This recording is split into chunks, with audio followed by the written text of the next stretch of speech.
Our village was poor, so poor that we rarely got to eat meat, maybe once a year. My brother was craving it so badly that one day, he snuck into the snake temple and caught 2 fat, thick snakes. He skinned them, gutted them, and roasted them until his mouth was dripping with grease. The next day, a strikingly beautiful woman showed up at our house.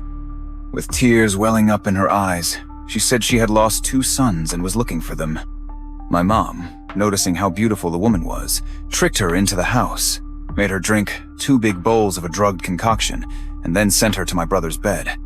The next day, when I brought food to the woman, she was still crying. As soon as she saw me, she grabbed my arm and asked, "Where are my sons?" "Your house smells like my sons. I know I'm not wrong. Why can't I find them?" Just as I was about to answer, my mom barged in. She was holding a thick rope, about as wide as a thumb, and started tying the woman firmly to the bed. As she bound her, she pinched the woman's soft, pale skin a couple of times. "Such a delicate body. Seems like you've been pampered by men plenty. A worn-out shoe, that's what you are. Lucky my son doesn't mind. Why are you crying now?" "Stop pretending." I stood by, too scared to make a sound. After my mom finished venting and left, I cautiously approached the woman and whispered, "I really haven't seen your sons. Maybe if you tell me what they look like, I can keep an eye out." The woman's eyes lit up with a glimmer of hope. "My sons. One is entirely black. The other is completely white. They're both chubby and very obedient. One black, one white, both plump." As I thought about it, a chill ran down my spine. I hurried out of the room. As soon as I reached the doorway, I saw my brother stumbling toward the house, drunk, with 3 other men following behind him.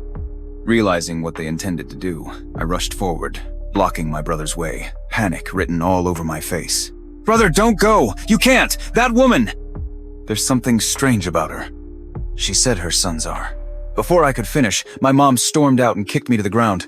"Who do you think you are, meddling in your brother's business?" "Say one more word, and I'll beat you to death." Clutching my head, I shrank back into the corner, helplessly watching as they rubbed their hands together and walked into the woman's room, grinning wickedly. Later that night, after I washed my brother's feet, I was about to leave when I ran into my mom, who looked furious. I didn't dare provoke her and quickly left, carrying the basin. After shutting the door, I didn't leave right away. Something urged me to press my ear against the wooden door and listen to their conversation. My mom's voice was low and hushed. "This year, there's been a pig plague. All the pigs in the village died. The village chief said we can't go without meat during the new year, so he picked a few families to provide lamb, and ours was one of them." I was confused. We didn't even raise sheep. Holding my breath, I kept listening. Maybe we should just hand over that woman from the east room. I covered my mouth, terrified of making a sound. Their lamb? It couldn't be. "No way," my brother objected. "That woman's great in bed for me and the guys. No way we're giving her up." "But..." My mom hesitated. My brother cut her off. "What? Is there anything more important than my happiness? We're already poor. I finally got a woman, and you want to ruin it for me because of Luke?" My mom fell silent for a few seconds, then said firmly, "You're right. Nothing's more important than your happiness. We'll hand over Luke." Numb all over, I went back to my room. I used to think that, even if my mom didn't like me, I was still her son.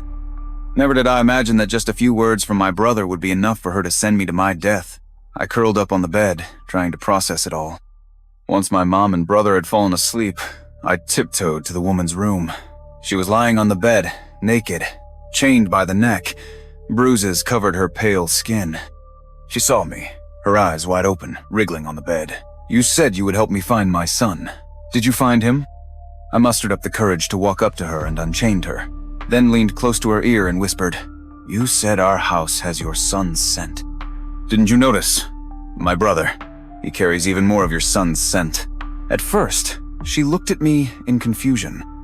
Then, as if something clicked, big tears started rolling down her cheeks. Her expression turned vicious.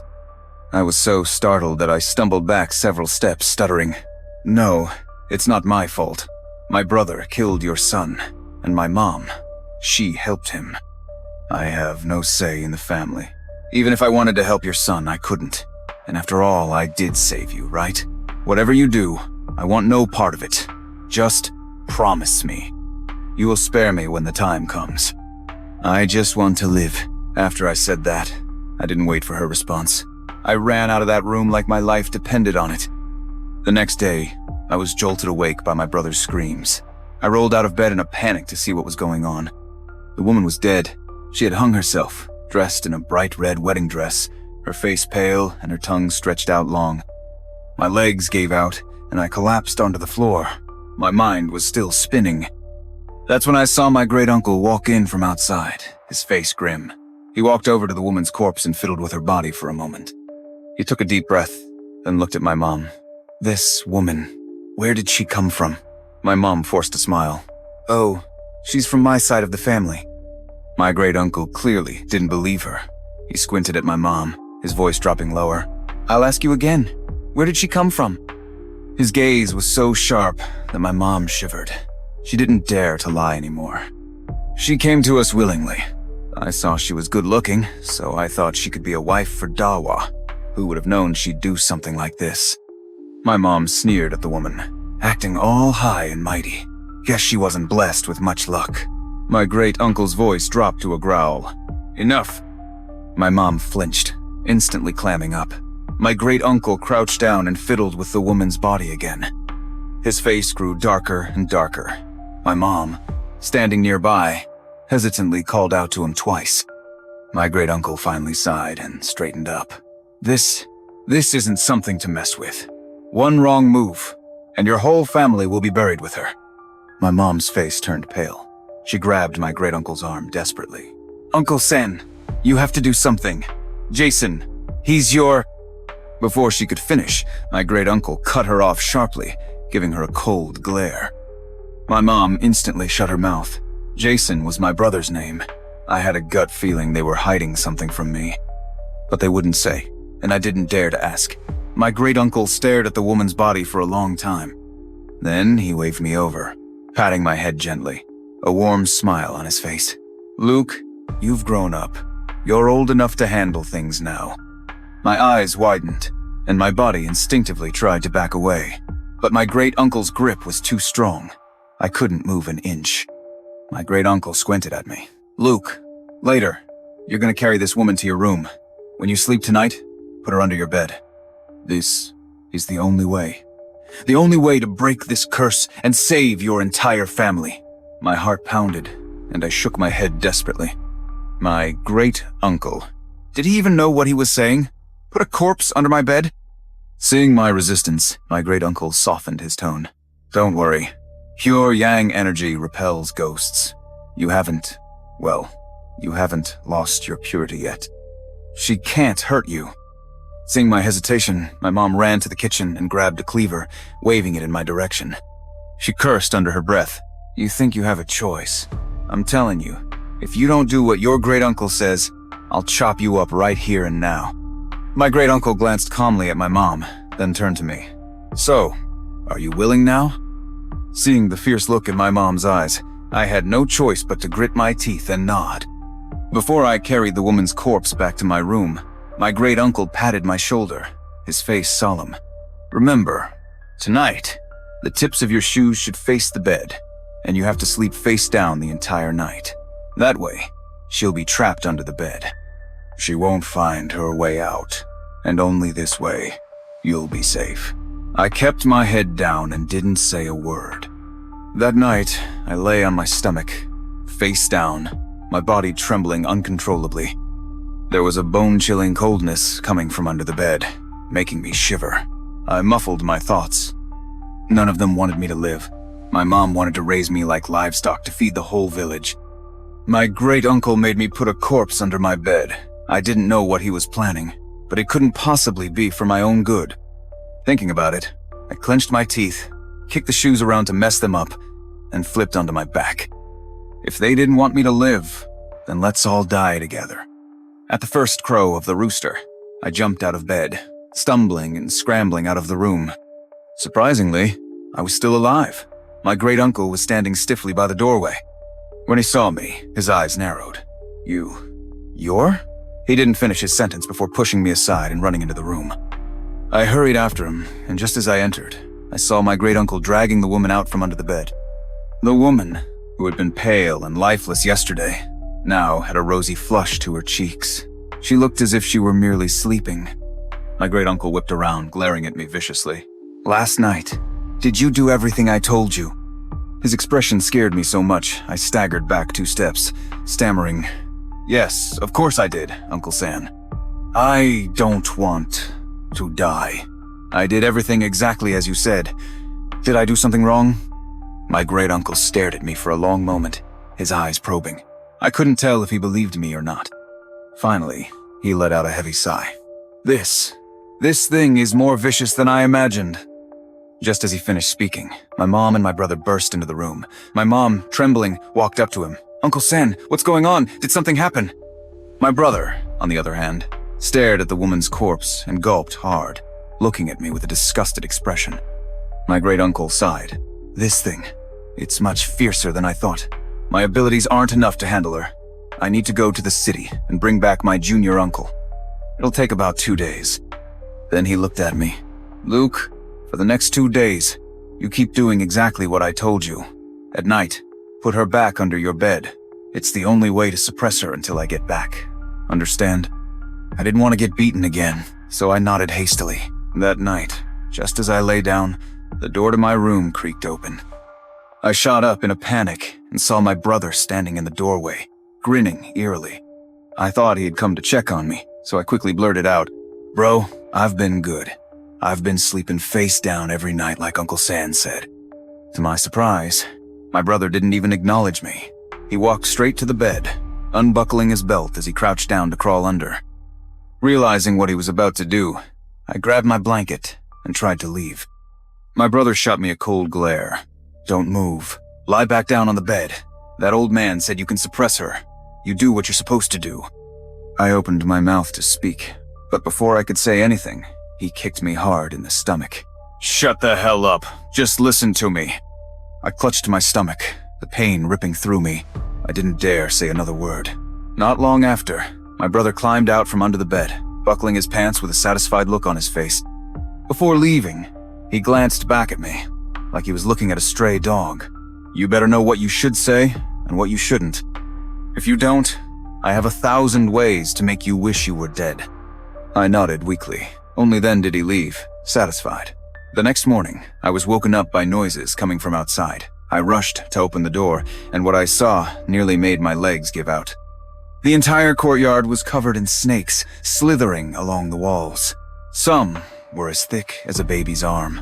I stumbled back, completely at a loss, when my mom barged in with a group of people. I stared at them, still shaken. Before I could even say a word, they rolled up their sleeves and started grabbing the snakes with their bare hands, eyes gleaming with excitement. I took a deep breath, nearly forgetting.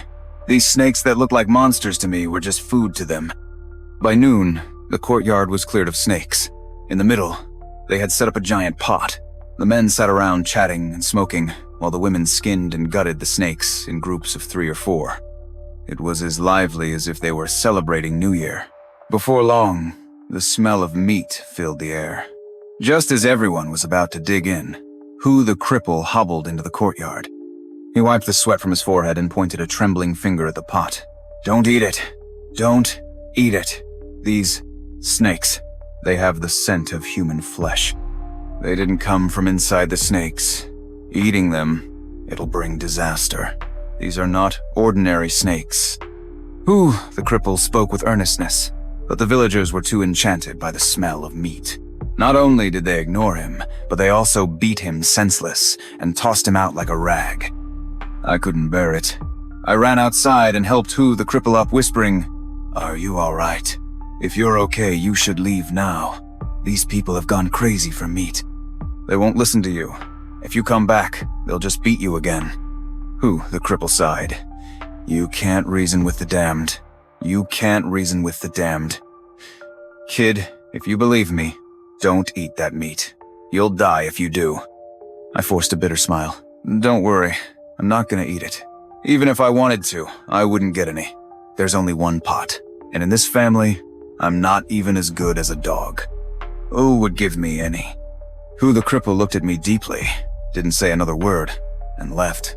Honestly, I wasn't sure if I believed him or not, but the next day, something happened in the village. Everyone who ate the snake meat, their bodies were covered in scales. Thick, scaly patches grew all over, and it looked terrifying. My mom's eyes were bloodshot as she stared at me. "Why are you fine? Why are you fine? Why is it that your brother is sick, and you're perfectly fine?" The more she spoke, the more agitated she became. She lunged at me, beating me senseless. Blood poured from my nose and mouth, splattering onto her hands. Where my blood touched her skin, the scales started to fade. My mom obviously noticed it too. Her eyes lit up as she grabbed my brother's arm. "There's hope! My Jason has hope!" This little bastard's blood. It seems like it can cure the scales. As soon as she said it, not just my brother, but everyone in the courtyard, their eyes lit up. They all stared at me with blazing eyes. I stumbled back 2 steps, my heart pounding. I had no doubt. If they rushed me, they'd tear me apart like a pack of wolves. There's no escaping it, is there? But I don't want to die. I knelt on the ground, desperately bowing to them. "Please, please spare me. I beg you." "My blood is useless," I said, looking hopefully at the village chief. But the old man, who always seemed so kind and gentle, only sighed. "Luke, giving up your life to save the entire village, that's a blessing for you." I clung to the last bit of hope and looked at my mom, but she didn't even spare me a glance. She just kept gently touching the scales on my brother's face, whispering, "It's okay. It's okay.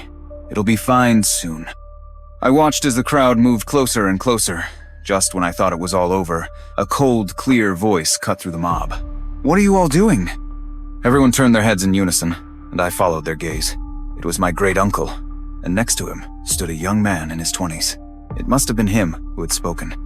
My great-uncle cleared his throat and explained to everyone that the young man's name was Tony. He was his junior uncle, someone with considerable abilities.